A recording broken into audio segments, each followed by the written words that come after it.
Mana ko'chada mashinada ketyapsiz, ayrim ishxonalarni, ayrim maktablarning oldida haligi nasiya savdo qiladigan odamlar 2 portur, 3 portur bitovo texnikani tushirib qo'yadi. Keyin shu korxonada yoki maktabda ishlayotgan ishchilar chiqadida nasiya ekan, oyga 1000 so'mdan berib uzib olaman ekan deb turib olishadi. Ko'rasizlar, nasiya savdo halol bo'laveradi. Lekin o'sha yerda bir ajoyib narsa, nasiyaga olayotgan odam xuddi bekarga olayotgandek olaveradi. Keyin so'rasiz, shu narsa kerakmi senga desiz, to'lamay qolganda aytadi, kerak emas ekan. O'tgan safar darsimizni reklama bilan Odam alayhisalom jannatdan chiqib ketganini aytdimmi?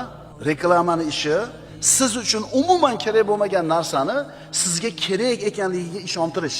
Bu siz hayotingiz hayot emas ekanligiga ishontirish reklamaning ishi.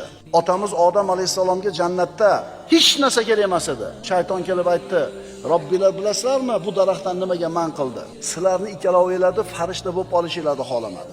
Sizlarni abadiy hayot kechirishinglarni xohlamadi.